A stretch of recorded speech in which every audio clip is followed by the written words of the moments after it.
విశాఖపట్నంలో fishing boat ప్రమాదం జరిగి ఆరుగురు గల్లంతయ్యారు. గతంలో ఎప్పుడూ కూడా సముద్రానికి అంటే తీరానికి అత్యంత సమీపంలో, నగరానికి సమీపంలో ఇంత భారీ ప్రమాదం అయితే జరిగిన దాఖలాలు లేవు. ప్రమాదాలు జరిగినప్పటికీ కూడా చాలా దూరంగా సముద్రం మధ్యలో ఉన్నప్పుడు జరిగాయి. అయితే ఈ ప్రమాదం పైన అనేక విమర్శలు వస్తున్నాయి. అయితే ఈ ప్రమాదం జరగటానికి కారణం ఏంటి? ఇంత పెద్ద ప్రమాదం ఎందుకు జరిగింది? అనే అంశాలను మనతో మాట్లాడేందుకు AP mechanised boats workers association మాజీ వైస్ ప్రెసిడెంట్ ఏ అప్పారావు మనతో ఉన్నారు. ఆయనను అడిగి తెలుసుకునే ప్రయత్నం చేద్దాం. అప్పారావు గారు నమస్తే సార్. నమస్కారం సార్. సార్, ఇప్పుడు వైజాగ్లో ఏదైతే ఈ బోట్ యాక్సిడెంట్ జరిగిందో ఎలా జరుగుంటుంది సార్ ఇది? అంటే ఆరుగురు గల్లంతైపోయారు. చాలా పెద్ద ప్రమాదంగానే చెప్పుకోవచ్చు. తీరానికి చాలా సమీపంలో జరిగిందని అంటున్నారు. ఎలా జరిగి ఉండే అవకాశం ఉంది ఇది? సార్, ఈ ప్రమాదం అయితే మట్టుగా సైక్లోన్ ఎఫెక్ట్ ఉంది సార్. బోట్లో వేటకెళ్ళేటప్పుడు బోట్ వేటకెళ్ళి 15 రోజులు నీటిలో ఉంటారు సార్. ఈ మధ్యకాలంలో సైక్లోన్ ఎఫెక్ట్ అయితే వాళ్ళు సేఫ్ అవ్వడానికి అవకాశం ఉంటుంది సార్. కమ్యూనికేషన్స్ కూడా వాళ్ళకి అందవు సార్. దాన్ని బట్టి సడన్గా వెదరు సముద్ర వాతావరణం మార్పు రావడం కారణంగా బోట్ అనేది తిరగబడిన ప్రమాదం జరిగింది సార్. ఇది సో ఇప్పుడు ఈ వేటకి ఎవరైతే వెళ్ళారో వీళ్ళంతా కూడా గజ ఎత్తగాళ్ళని చెప్పుకోవచ్చు. ప్రమాదం జరిగిన సమయంలో తప్పించుకునే అవకాశం కూడా ఉంటుంది. వీళ్ళు ఎందుకు గల్లంత అయి ఉంటారు అని అనుకుంటున్నారు ఈ ప్రమాదం జరిగిన తీరుని బట్టి? సార్, బోటు తిరగబడిపోయిన తర్వాత బోటు పైన ఎక్కిన తర్వాత వాళ్ళ దగ్గర కొన్ని సెల్ ఫోన్స్ ఉంటాయి సార్. ఆ సెల్ ఫోన్స్తో ఒడ్డునున్న association, AP mechanized fishing boat owners association operate అవుతుంది, వాళ్ళకి ఇంటిమేట్ చేస్తారు. వాళ్ళేమో కోస్ట్ గార్డుకి, నేవీకి ఇంటిమేట్ చేస్తారు. దాన్ని బట్టి వాళ్ళు నేవీ వాళ్ళు కోస్ట్ గార్డు అక్కడికి వీళ్ళది లాటిట్యూడ్ లాంగిట్యూడ్ కనుక్కొని దగ్గరకు వచ్చి వాళ్ళు సేవ్ చేయడం జరుగుతుంది సార్. మరి ఇది కమ్యూనికేషన్స్ చెప్పానని వాళ్ళు అంటున్నారు, మాకు తెలియదని వీళ్ళు అంటున్నారు. ఈ గ్యాప్ వల్ల ఈ ప్రమాదంలో ప్రాణాలు పోవడం జరిగింది సార్. సార్, జనరల్గా అంటే మొబైల్ ఫోన్స్ నుంచి కమ్యూనికేషన్ అంటున్నారు. బోట్స్కి సంబంధించి కమ్యూనికేషన్ చేసుకునే వ్యవస్థలు ఏం లేవు. అంటే గతంలో నేను విన్నంత వరకు ఏంటంటే ఫిషింగ్ డిపార్ట్మెంట్ వాళ్ళు కానీ వీళ్ళు కొంత రేడియో కమ్యూనికేషన్ వ్యవస్థలు ఉంటాయి, సమాచారం అయితే ఎక్స్చేంజ్ చేసుకోవచ్చు అని అంటారు. అది ఎంతవరకు కరెక్ట్? అంటే ఆ వ్యవస్థ ఉంటుందా? ఉంటుంది సార్. వైర్లెస్ అనేది దీంట్లో కూడా ఏర్పాటు చేస్తారు సార్. వైర్లెస్ ద్వారా మనం కొన్ని కోడ్స్ ఉంటాయి, మన కోస్ట్ గార్డ్కి తర్వాత నేవీకి కొన్ని కోడ్స్ ఉంటాయి. వైర్లెస్ ద్వారా వాళ్ళు కాంటాక్ట్ చేసుకోవచ్చు. అయితే ఆ క్యారింగ్ అనేది చాలా బోట్లు లేవు సార్. అది అటువంటిది. సరే, ఈ బోటుకి ఉందో లేదో, ఈ బోట్ తిరగబడిపోయింది కాబట్టి ఈ అందుబాటులో అవకాశం లేదు సార్ వీళ్ళకి చెప్పుకోవడానికి. సో మీరు వర్కర్స్ యూనియన్గా ఉన్నారు కాబట్టి కొన్ని వర్కర్స్ సైడ్ నుంచి ప్రాబ్లమ్స్ చూద్దాం. బోటు జనరల్గా ఫిషింగ్కి వెళ్ళేటప్పుడు ఈ వర్కర్స్కు సంబంధించి ఏమేమి ఉండాలి అందులో బోట్లో? అంటే ఫర్ ఎగ్జాంపుల్ లైఫ్ జాకెట్స్ ఇలాంటివి కొన్ని ఉంటాయి కదా, అవి ఉండాలని మ్యాండేటరీ ఏమైనా ఉందా? అట్లాంటివి ఏముంటాయి? ఉంది సార్, కంపల్సరీ ఉంది సార్. ఒకప్పుడు డిప్యూటీ కన్జర్వేటర్ సార్ పర్యవేక్షణ ఉంది సార్. వాళ్ళు ప్రతి సంవత్సరం ఈ యొక్క మెకనైజ్డ్ ఫిషింగ్ బోట్స్కి వెరిఫై చేసి, సర్వే చేసి, ఈ బోట్లు లైఫ్ సేవింగ్స్ ఉన్నాయా, లైఫ్ బాయ్ ఉన్నాయా, లైఫ్ జాకెట్స్ ఉన్నాయా, లైఫ్ సెల్ఫ్ ఇగ్నైటింగ్ లైట్ ఉందా, అలాగే ఫైర్ ఎక్స్టింగ్విషర్స్ ఉన్నాయా, దీనికి ఏమైనా ట్రైన్ డ్రైవర్ ఉన్నాడా లేదా అనేది వాళ్ళు ఫిజికల్గా వెరిఫై చేసిన తర్వాత వాళ్ళు సర్వే అనేది ఓకే చేస్తారు సార్. సర్వే ఓకే చేసిన తర్వాత బోట్ వేటకి వెళ్తారు సార్. ఈ సర్వే లేకుండా బోటు వేటలోకి వెళ్తే ఇన్కేస్ బోటు ప్రమాదం జరిగి బోటు మునిగిపోయినా, మనుషులు చనిపోయినా సరే, ఈ సర్వే రిపోర్ట్ లేకపోతే ఎటువంటి పరిహారం అనేది బోటు ఓనర్కి వచ్చేది కాదు సార్. కంపల్సరీగా మ్యాండేట్ చేసుకోవాలి. కొంతవరకు నడిచింది సార్. అది క్రమేపీ నడకుండా ఆపేశారు సార్. 15 సంవత్సరాల నుంచి కూడా మా ఈ ఇటువంటి సర్వేలు లేవు సార్. ఓకే, అంటే ఏంటి సర్వేలు లేకపోవడానికి ఏమన్నా ప్రత్యేకమైన కారణం ఏమన్నా ఉందా? సర్వే లేకపోవడానికి సులభ మార్గం ఏంటంటే, అప్పుడు ఇన్సూరెన్స్ ఉండేది, ఇన్సూరెన్స్ క్లెయిమ్ చేసుకునేవారు. ఇప్పుడు బోటు వాళ్ళు ఏం చేశారంటే ప్రత్యేకంగా ఒక గ్రూప్గా ఏర్పడి, ఒక సిండికేట్గా ఏర్పడి 20-30 మంది కలిపి వీళ్ళే డబ్బులు ఎత్తుకొని వీళ్ళే డబ్బులు పోగు చేసుకుని బోటు మునిగిపోతే ఆ బోటు పరిహారం అనేది వీళ్ళే ఇచ్చే ఏర్పాటు చేసుకున్నారు సార్. దానివల్ల ఈ సర్వే అవసరం లేదు సార్. అందుకే వెళ్ళడం మానేశారు సార్ సర్వేకి. అలా వెళ్ళకపోవడం వల్ల, సర్వే లేకపోవడం, ఇటువంటి లైఫ్ సేవింగ్స్ ఎక్విప్మెంట్స్ లేకపోవడం వల్ల ఈ బోట్లు ప్రమాదం జరిగేటప్పుడు మనుషులు చనిపోవడం జరుగుతుంది సార్.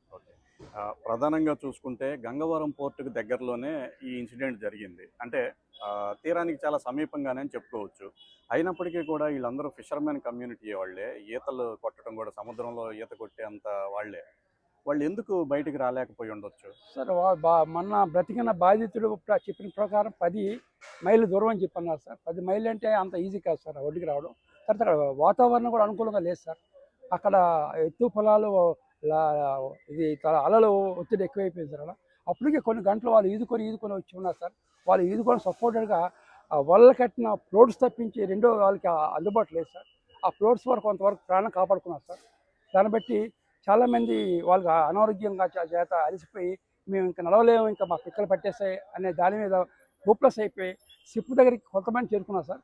కొంతమంది చేరుకున్న ఆ నలుగురిలో కూడా మళ్ళీ అక్కడ ముగ్గురు మిస్ అయిపోయారు సార్. ఒకడే అది లక్కీగా యాంకర్ అనేది దొరకడం వల్ల ఆ చైనా వాళ్ళు కాపాడి వాళ్ళు సేవ్ చేయగలిగారు సార్.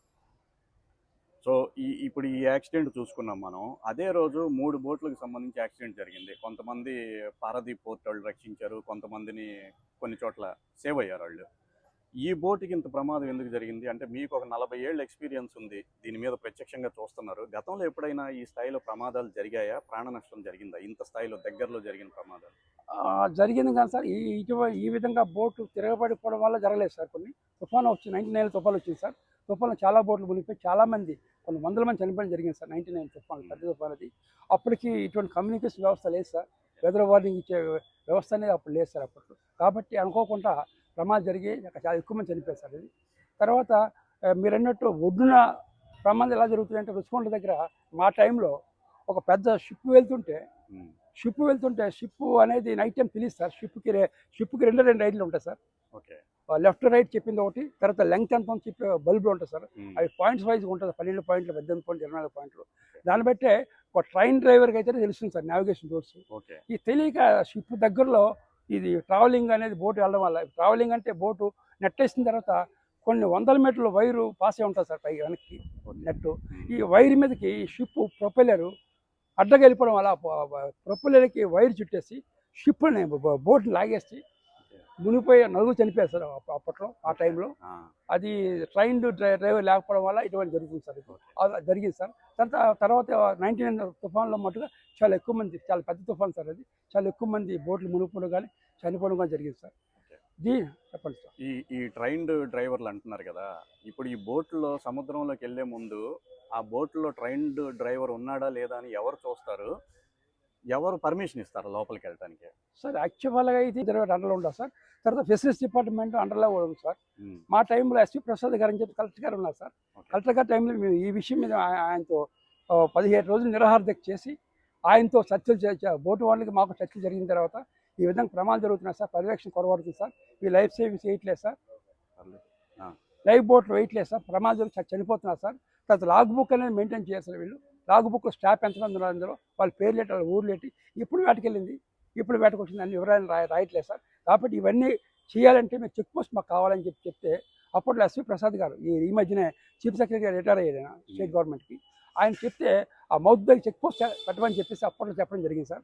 అది కొంతవరకు అది కొనసాగింది సార్. తర్వాత క్రమేపీ దాని మీద కూడా వదిలేశారు సార్. ముఖ్యంగా ఫిషరీస్ డిపార్ట్మెంట్ వాళ్ళు ఇప్పుడు ప్రజెంట్ ఏం చేస్తారంటే ఆ బోటు నెంబరు రెన్యువల్ చేయడానికి మాత్రమే సర్వే చేస్తారు సార్. 2 సంవత్సరాలకు సర్వే చేస్తున్నారు సార్ వాళ్ళు ఫిషరీస్ డిపార్ట్మెంట్ వాళ్ళు ఇవన్నీ పర్యవేక్షణ చేయట్లేదు సార్. కేవలం నెంబర్ రిజిస్ట్రేషన్ కోసం ఇచ్చేస్తున్నారు సార్. ఆ విధంగా పర్యవేక్షణ లేకపోవడం వల్ల ఇటువంటి ప్రమాదాలు జరుగుతున్నాయి సార్. ముఖ్యంగా లైఫ్ సేవింగ్ సార్. ఎన్నో బోట్లు కాలిపోయాయి సార్ సముద్రం మధ్యలో. అక్కడ ఫైర్ ఎక్విప్మెంట్స్ యాక్సిడెంట్స్ ఉంటే కొంతవరకు సేవ్ అయ్యాయి సార్ బోట్లు. ఆ పర్యవేక్షణ లేకపోవడం వల్ల చాలా వరకు ఆస్తి నష్టం జరుగుతుంది సార్, ప్రాణ నష్టం కూడా జరుగుతుంది సార్. సో ఫైనల్గా అంటే ఇట్లాంటి ప్రమాదాలు భవిష్యత్తులో జరగకుండా ఉండాలంటే ఇటు అధికార వర్గం నుంచి కానీ, లేదా ఇటు మెకనైజ్డ్ బోట్ ఓనర్స్ అసోసియేషన్ అయితేనేమి, లేకపోతే వర్కర్స్ అసోసియేషన్ అయితేనేమి, ఎక్కువగా ఓనర్స్కి ఏమి ఇబ్బంది ఉండదు, వర్కర్సే ఏదన్నా జరిగితే ఇబ్బంది పడేది. ఎటువంటి చర్యలు తీసుకుంటే ఈ ప్రమాదాలను నివారించే అవకాశం ఉంటుంది సార్? కంపల్సరీగా పూర్వ పద్ధతిలో సర్వే అనేది జరగాలి సార్. అది ఇన్సూరెన్స్ ఉన్నా లేకపోయినా సరే అట్లీస్ట్ ఫిషరీస్ డిపార్ట్మెంట్ సర్వే చేయాలి సార్. ఫిషరీస్ డిపార్ట్మెంట్ దగ్గర ఆఫీస్ ఉన్నప్పుడు కూడా వాళ్ళైతే పట్టించుకోవట్లేదు సార్. తర్వాత కొంతమంది బోటు వాళ్ళు చెప్పే సమాధానం ఏంటంటే, ఈ 700 బోట్లు ఉన్నాయి, 700 మంది డ్రైవర్లు లేరు కదా అనేది ఒక నెపం చెప్తున్నారు. అది నిజం కాదు సార్. మొత్తం 3 ఇన్స్టిట్యూట్లు ఉన్నాయి సార్, ప్రభుత్వ శిక్షణా కేంద్రాలు. ఒకటి విశాఖపట్నం, 2 కాకినాడ, 3 మచిలీపట్నం. ఈ 3 కూడా సంవత్సరం ట్రైనింగ్ కాలంలో ఎంతోమంది డ్రైవర్ శిక్షణ పొంది బయటకు వచ్చారు సార్. వాళ్ళకి ఉపాధి కూడా లేకుండా ఊర్ల మీద తిరుగుతున్నారు సార్. వాళ్ళు తీసుకొస్తే ఈ నావిగేషన్స్ కానీ, ఇంజన్స్ కానీ, లేకపోతే ఈ లైఫ్ సేవింగ్స్ కానీ ఇవన్నీ కూడా జాగ్రత్త తీసుకునే అవకాశం ఉంటుంది సార్. వాటి రెస్పాన్స్ సార్ బోట్కి డ్రైవరు వాటి సంబంధం చెప్పాలి సార్. అది పూర్వ పద్ధతి పాటిస్తే ఈ ప్రాణ నష్టం జరుగుతుందని అనుకుంటున్నాను సార్.